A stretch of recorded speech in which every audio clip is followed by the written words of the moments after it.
Ang tree planting po ay kasali po sa pinaggastusan ng confidential fund. Mhm.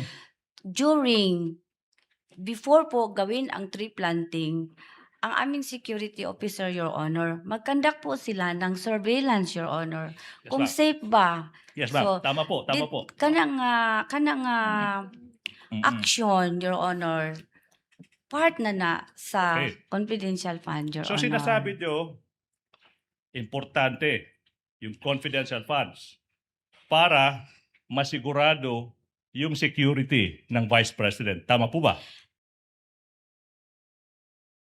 Na mo plant dito sa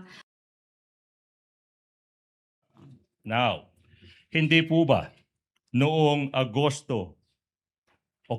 13, ilang araw pa lang, yung nakakaraan, 2026, yung Vice President nag-tree planting activity in Masibay Integrated School in Nunungan, Lanao del Norte, as can be shown in these news reports.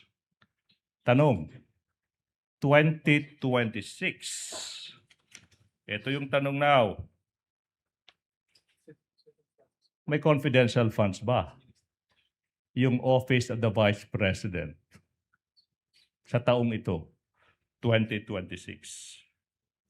wala po, Your Okay, Honor. wala. And despite that, despite the absence of confidential funds, nakapag-tree planting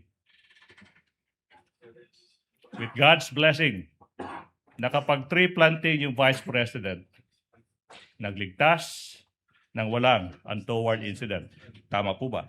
Irrelevant, Your Honor. That's very much relevant, Your Honor. If I may, I can explain that. It's part of the liquidation report of the confidential funds, Council. Why is it irrelevant?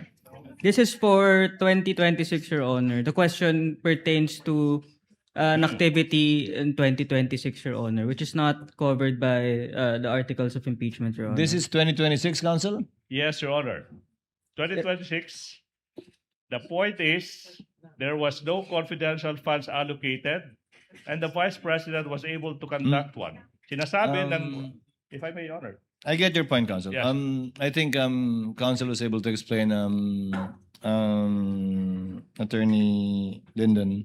Yes, witness may answer. Ang punto lamang naman, Attorney Ligutan, correct me if I'm wrong, is kasama sa confidential funds na pinang-liquidate nila, yung tree planting, di umano, libreng sakay, yung mga enumeration nila, bagaman hindi ito sa cloud ng taong sakop ng impeachment, gusto mo lang patunayan na nagawa pa rin to kahit walang confidential funds. Crystal clear. Yes, sir. Yes, witness will answer if she knows. If she knows, because she's the SDO for the confidential funds. Hindi ko alam, Your Honor. Hindi mo alam.